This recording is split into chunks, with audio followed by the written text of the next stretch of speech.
Here Jesus, ons wil ons knieë voor U buig vanmôre. Want lewe en dood is in U hande.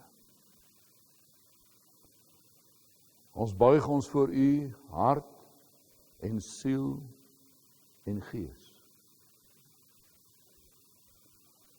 Want in ons totaliteit is ons van U afhanklik. U het ons siele losgekoop op die slawemark van sonde. En die losprys wat U betaal het, is U lewe en is voldoende. En ons sê vir U dankie Here, ons wil vanmôre die losprys, ons wil U soen daarvoor. Ons wil U daarvoor eer. Ons wil U sê Here, ons lewe vir U sinne. Ons vra dat U in ons harte en ons binneste sal werk. In so 'n mate dat die dinge waar ons so vashou, party goed is so belangrik vir ons. Daardie dinge wat so tussen ons en U staan, dat ons dit vanmôre met blymoedigheid en blydskap sal wil neerlê en sal neerlê. Want U het gekom om ons vry te maak. Vry van die beginsels van hierdie wêreld. Vry van die beginsels, Here, wat mense dof en blind en doof en siek maak. Ons sê vir U dankie. Dankie, U het gekom vir my, Here. Want ek weet ek het U nodig. U het gekom vir die wat U nodig het. U het gesê, U kom vir die wat weet hulle is siek. En Here, ons weet, dat ons het U dringend en brood nodig. U bring vir ons vryheid en blydskap en vreugde. U bring vir ons doel. U bring vir ons sin en betekenis. Sodat ons dit wat in hierdie lewe aangaan, dat dit vir ons sin maak. Dat daar vir ons sin binne dit als is. Wil U vanmôre ons ore besny, dat ons na U woord sal luister met besnede ore. Wil U vanmôre ons oë aanraak, dat ons sal sien en sal sien. En nie soos Israel sal wees, wat U gesê het, wat 'n dag sal kom, wat hulle gaan hoor, maar nie hoor nie, sien, maar nie sien nie. En maak nie saak wat se musiek wie vir hulle speel nie, dat hulle sal dans, maar nie sal weet waaroor dit gaan nie. Ons wil nugter wees. En vir U sê vanmôre, Here, werk met my, doen met my, dit wat op U hart is. En help my dat ek nie sal mis wat U vir my sê nie. In Jesus se naam. Amen.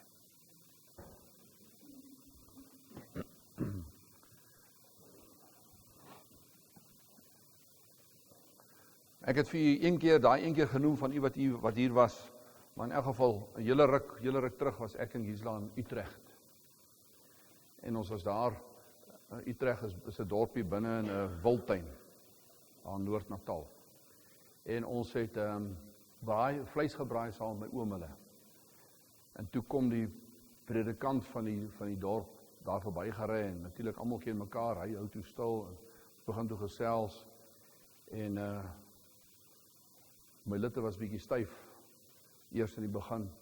En toe ons begin gesels, toe kom ek agter my, hierdie ou is regtig gered en ons gesels toe verder. En hy sê toe, nee man, as jy dit klaar is, kom drink koffie by ons en dan gesels ons daar.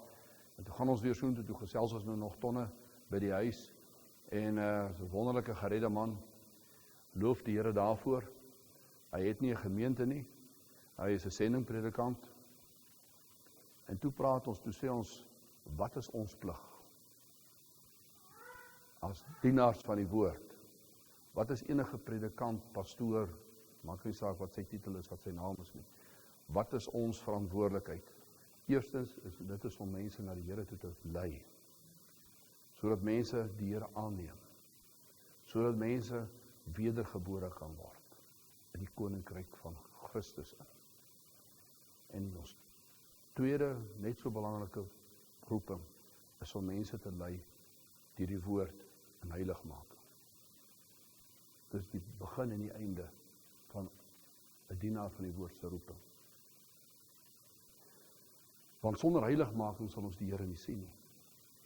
En ons sien hier waar ons nou tans in die woord is, praat Paulus nogal hiervan as ons na hoofstuk 3 toe gaan van Kolossense.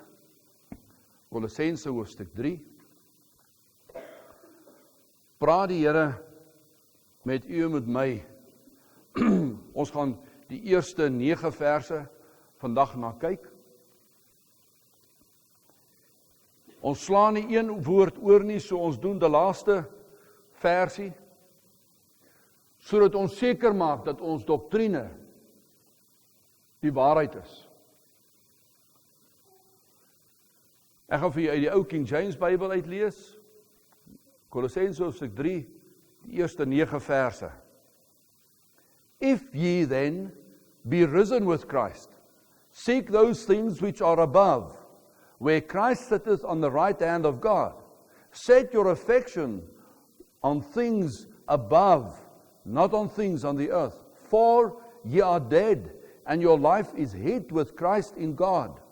When Christ, who is your life, shall appear, then shall ye also appear with him in glory. Mortify therefore your members, which are upon the earth, fornication, uncleanness, inordinate affection, evil concupiscence, and covetousness, which is idolatry. For which things' sake the wrath of God cometh on the children of disobedience, in the which ye also walked sometime when ye lived in them. But now ye also put off all these, anger, wrath, malice, blasphemy, filthy communication out of your mouth. Lie not one to another, seeing that ye have put off the old man with his deeds.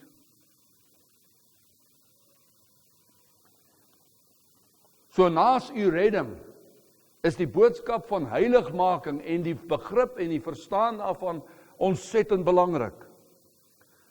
Ons het laasweek hoofstuk 3, onder andere vers 1 en 2 gedoen, iets van hoofstuk 3, vers 3 genoem, maar kom ons doen dit 'n vinnige hersiening om onsself op te skerp, want dit is een tema wat Paulus hier hanteer, en dit is beginsels van heiligmaking, of 'n nuwe lewe in Christus, net soos u dit nou skryf, of ons neerskryf, is hoofstuk 3 vers 1 tot en met hoofstuk 4 vers 6.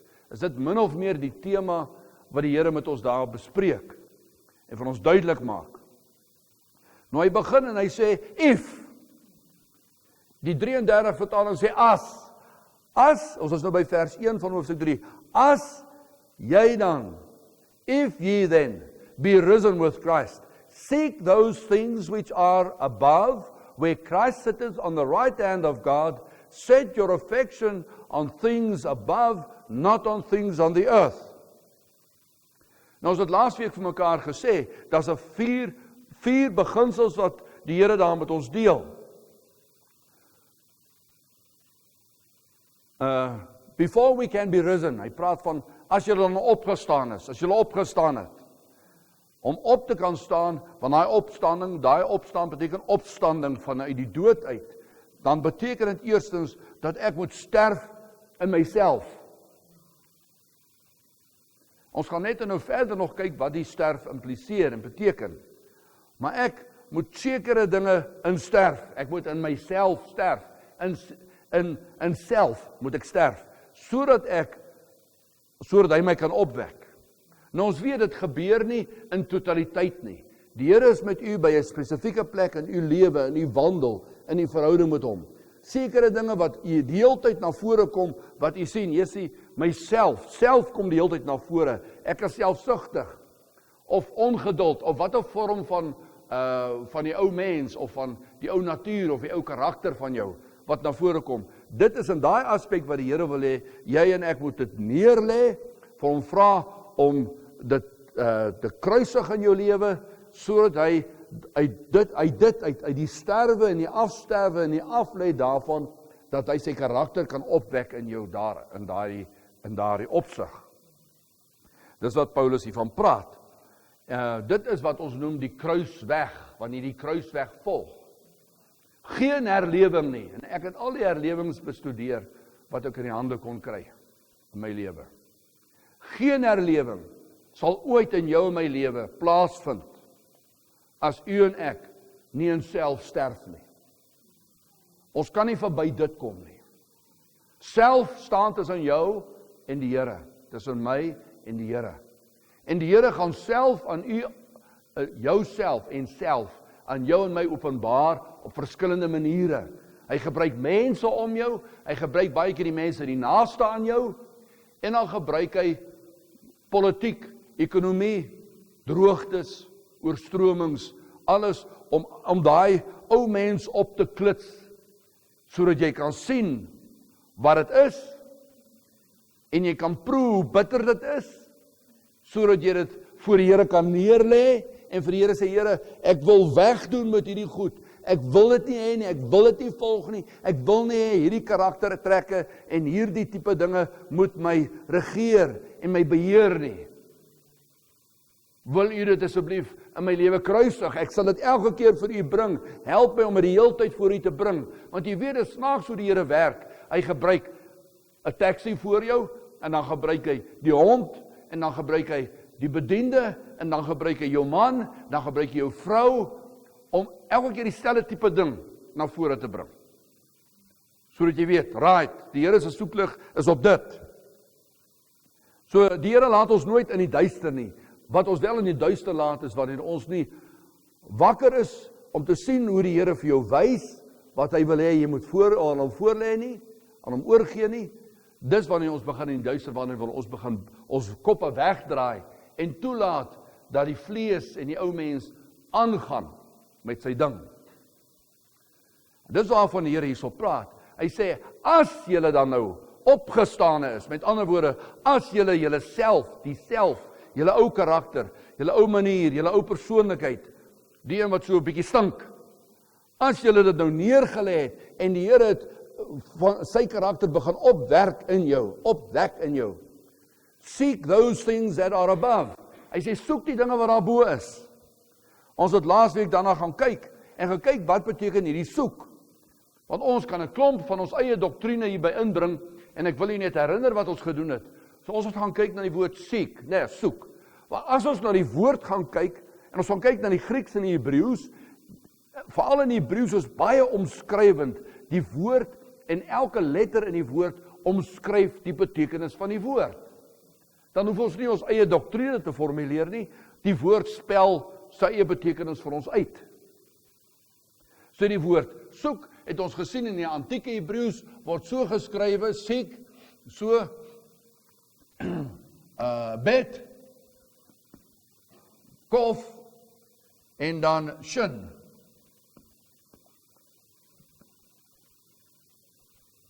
Nee. En ek het laasweek vir u gesê, dat bet, ekskuus, ek moet net kyk hier op my aantekeninge, waar is ek hierso?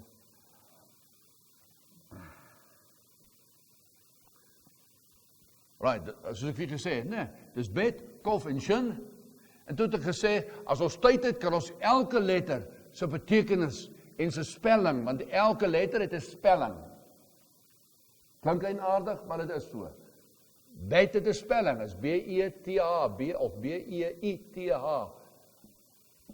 Kof het sy eie spelling, K-O-F of K-O-P-H. Shin het sy eie spelling. Nou as jy nou elke spelling sy letters, wie is sy betekenis weer gaan kyk, en so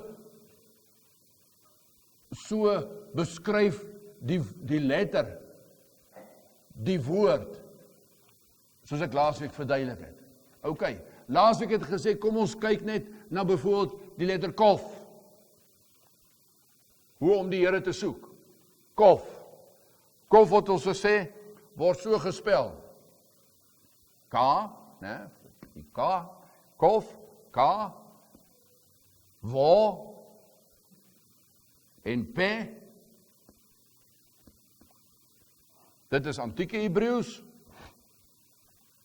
En as ek dit vir u in Bybelse Hebreëus kan skrywe, is die kof so, die wa is so, en die P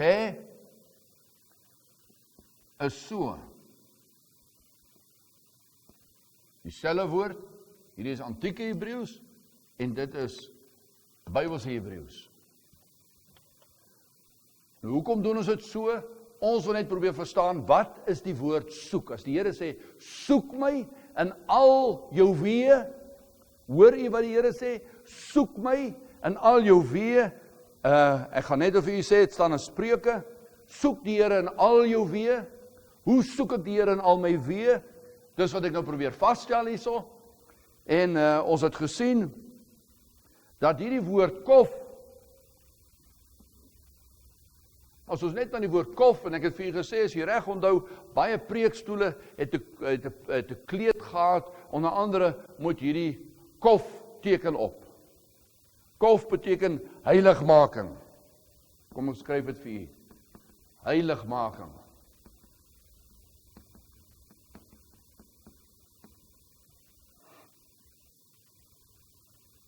OK.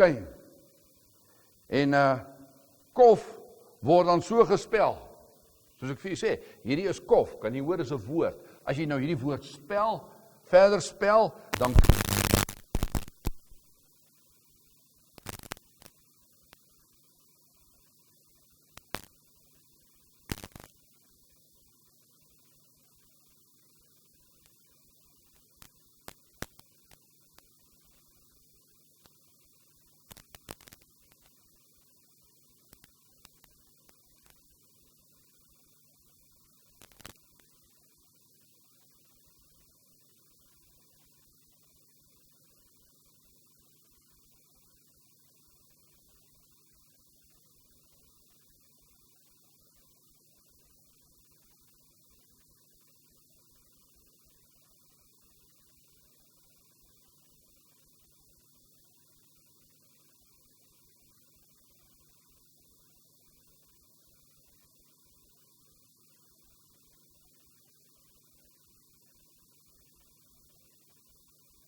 verstaan jy dit? So die Here gee die hele tyd 'n keuse, selfs binne die alfabet vir ons. En dit beteken, as ek die Here nie in heiligmaking soek nie, dan tree ek op soos 'n aapie. As jy heiligmaking, as jy redding en heiligmaking uit 'n mens se lewe uitvat, dan tree hy op soos 'n aap. Ek praat met u oor 'n taal wat tussen 4 en 6.000 jaar oud is. Wat van die begin af hierdie elemente ingewerk is. Die rabbies skryf nou nog kommentare net oor hierdie ding. Net oor hierdie beginsel. So, hoe soek ek die Here? Ek soek die Here in heiligmaking. So, wanneer beteken dit ek soek die Here? Dit beteken ek soek die Here wanneer ek let op my gedrag, my woorde, my reaksies, wanneer dit vleeslik of selfgesentreerd of eiesinnig is en ek dit na die Here se troon toe bring. Dan haal dit hierdie aap optrede vir my uit en dit word vervang met sy karakter.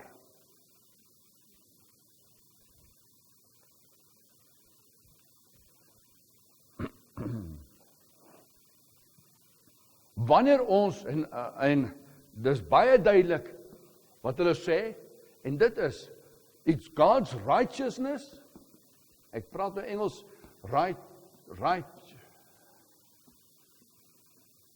righteousness, and God's holiness. That stands between man being what he's supposed to be or being a monkey. Dis wat die verskil bring. En dit is hoe dit ingeskryf is in die alfabet.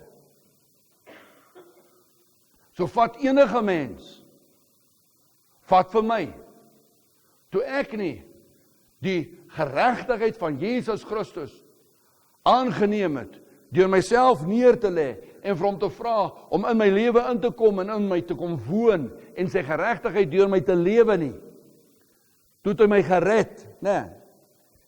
As ek dit nie gevra het nie, of voordat ek dit gevra het, en toe die weg van heiligmaking gevolg het ek soos 'n bobbejaan en 'n aap opgetree.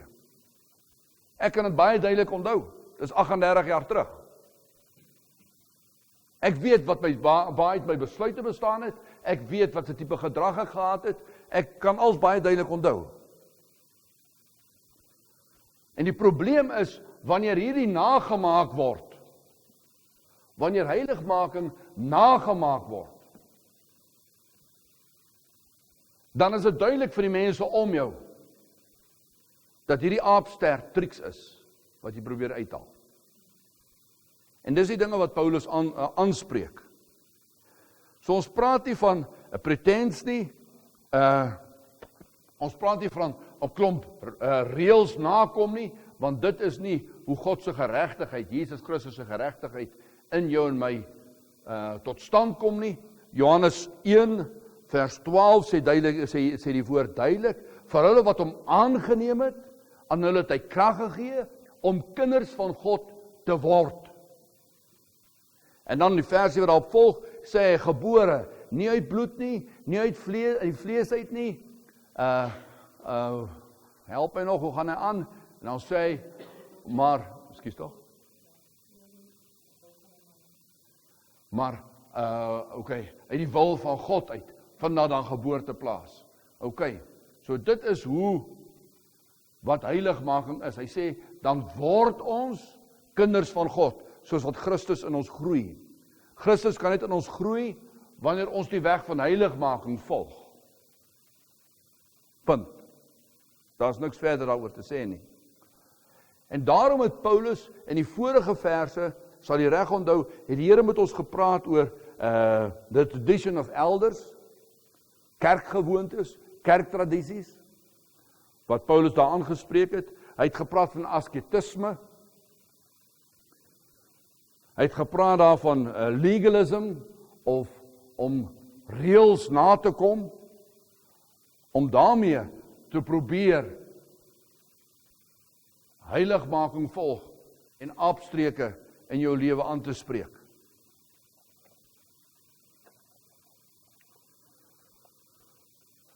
So as ek die Here soek, dan Spreuke 3 vers 6, sê hy, soek hom in al jou weë, of ken hom in al jou weë. As ek die Here in al my weë ken, dan beteken dit in al my weë, in my verhouding met my vrou, in my verhouding met my hond, in my verhouding met die werkers om my, in my verhouding met my kollegas, in my verhouding in die verkeer waar ek ry, in al daai verhoudings moet ek die Here ken. Met ander woorde, elke keer as ek sien, wie ek nou ken, is die ou mens in my, ek laat hom regeer, en die oomblik as ek dit dan herken, en ek bring dit na die Here toe, en vra hom om die ou mens te kruisig in my, kies ek heiligmaking, en is ek besig om die Here te soek.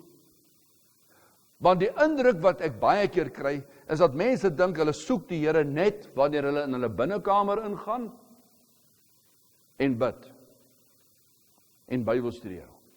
Nee, jy soek die Here daar ook, maar wanneer jy en ek uitloop, soek ons ook die Here, en sy geregtigheid, om in my lewe te groei, wortels te skiet, en so aan. So, wat sê hy? Wat moet ons soek? Kolossense 3 vers 1. So dit is die woord soek. Ons het nou net een woordjie gevat. Nie tyd spandeer om die hele woord te analiseer nie. Net een woordjie om iets te probeer begryp van wat die Here daar bedoel as hy sê soek. Dit is die betekenis milieu waarin die Here daai woord vir ons gee. Soek those things, seek those things which are above. En ons het gesê die above, soek daai dinge wat daar bo is. Ons weet nie wat daar bo is nie, ons was nog nooit daar nie. Ons kan lees in die skrif, ja, wat is die dinge daar bo. Maar die woord wat die Here daar gebruik het, wanneer Paulus daai woord above gebruik, is die woord alef. Het ek vir u gesê. Alef is die Hebreëse woord, alfa is die Griekse woord, wat hy daar gebruik, en alef is die eerste letter in die Hebreëse alfabet. Alef beteken die een wat die bron is, die een wat in beheer is van alles, die een wat alles onderhou, die een wat totaal in beheer is, en dit is alef. Die woord sê daar in Openbaring onder andere, ek is alef, en ek is die alfa en die omega, in die Hebreëus het hy dit eintlik gesê, alef en taf. Die laaste letter van die Hebreëse alfabet. Wat terloops in die antieke taal 'n kruis was. Of so. Maar dit word 'n kruis genoem. So die kruisweg is van die dag wat die Here die Hebreëse alfabet vir ons gegee het, is die kruisweg, die weg van die kruis, ingewerk. En as jy na die moderne Hebreëus kyk, hoe die kruisweg geteken word, in die moderne Hebreëse taal, word hy so geteken.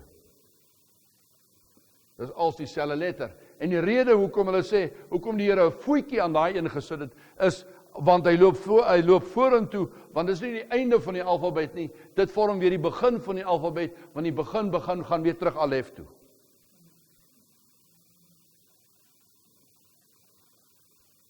Want alef beteken die begin. So dit eindig nie by die sterwe nie. As jy by die sterwe geëindig het, begin dit onmiddellik by die begin toe. Die sterwe vat jou na die begin toe. Dieselfde met u en my. Wanneer u en ek sterwe, en die Here vra om hierdie ding in ons lewens te laat sterf, hierdie spesifieke ding dood te maak in my lewe, hierdie ou manier van 'n ding hanteer, dood te maak in my, dan is dit net die begin van 'n nuwe lewe.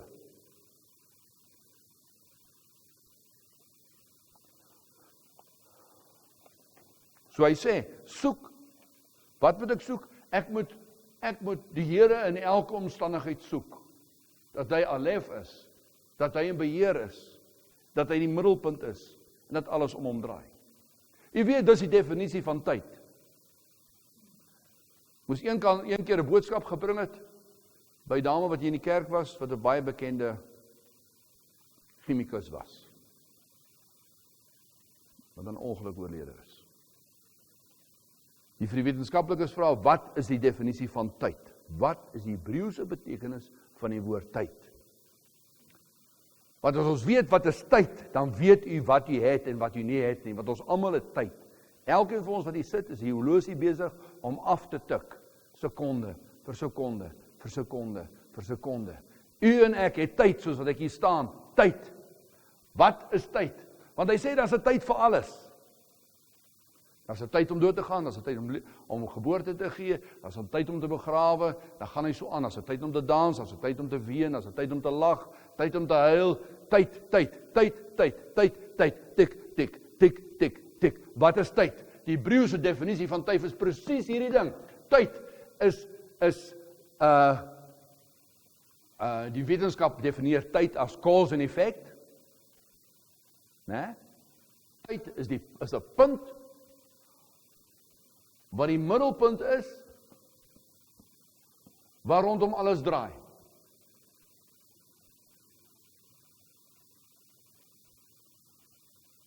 Terwyl jy hier sit, is als in u liggaam besig om verskillende, al die selle, al die atome, is al besig om elektrone te draai rondom 'n kern. Dis hoekom ek hier kan sit. Ons bestaan uit 80% water. Ons bestaan uit 'n klomp leegtes. So nou, u en my gaan kyk, bestaan ons uit 'n klomp leegtes. OK, net so om ons is daar baie leegtes wat ons nie kan sien nie. En binne dit is die horlosie besig om te tik. So die oomblik tyd begin alleen betekenis vir u en my hê. Wanneer ons waar ons staan, waar jy is, waar jy sit, waar jy sit in 'n bestuur, waar jy sit en eet, as jy begin sê, man, op hierdie oomblik, waaroor gaan dit? Wie is die middelpunt? Alef is die middelpunt. God die Allerhoogste, die Almagtige, die Alwetende. Soos in Engels sê, the most high God. Die een aan wie alle gesag en alle mag gegee is. Die oomblik as jy dit begin sê waar jy nou is jy besig om tyd te benut. Anders is you are redeeming time. Anders is jy besig, anders is ek en jy besig om tyd te mors. Die kosbare ding wat tyd is, mors jy. So waar jy ook al is, die oomblik as jy daar waar jy is, begin herken, wie is in beheer en wie is in die middelpunt daarvan, dan begin jy en ek. Onder hierdie son, begin dinge dan betekenis kry. Want die woord is waar. As hy daar in Ecclesiastes, Prediker sê, als onder die son is nutteloos. Het nie betekenis nie, het nie waarde nie. Dis vragtigbaar. Maar die oomblik as jy nie meer onder die son begin leef nie, maar onder God se hoofskap begin lewe. Deur te erken wie is die middelpunt van waar jy nou is, begin hierdie lewe betekenis kry. So dit is waarvan ons praat as hy sê, sit your affections on things above and not on things on the earth. Dis wat hy daarmee bedoel. En daai woord soek beteken verder, dat ek laasweek vir u gesê, dit beteken die woord os. Kan jy onthou? En ek het laasweek vir u verduidelik, hoe word 'n os, hoe word 'n jong bulkalf, hoe word hy gekastreer? En u en ek is vol bulkalfstreke. Ons kan onsself voortplant op verskillende maniere, deur die gedagtes, jou gedagtes en jou eie idees, my eie idees, wat ons vorm, wat jy uitleef, wat jy praat, dinge wat jy sê, dan kom die Here met sy borduzo tang, en hy sê, hoor hierso, die manier hoe jy dink, en die manier hoe jy praat, die manier hoe jy reageer, ek wil dit graag afknip. Ek wil jou kastreer daarvan. En ek wil die bron van jou denke word, van jou idees, die manier hoe jy optree, en die manier hoe jy in jou huis, in jou huwelik, in jou verhoudings, by jou werk, hoe jy optree. Ek wil graag die bron daarvan wees. Ek wil die nuwe saadsak wees, wat my saad deur jou laat kom, laat vloei. So wanneer ons hom soek, is wanneer ek my eie idees en my eie procreation na hom toe bring en sê, Here, sny dit af, kastreer my van my eie idees, my eie manier van optrede, my eie reaksies. Help my, my eie tradisies, my eie sentimente, my eie passies. Ons het almal ons eie passies en ons eie sentimente. Vers 3 sê dan, ons doen nou net hersiening. Vers 3 sê hy, set your affections now on daai dinge, for we are dead. Hy sê, hy woord for in vers 3, beteken in Afrikaans, het begin met die woord want,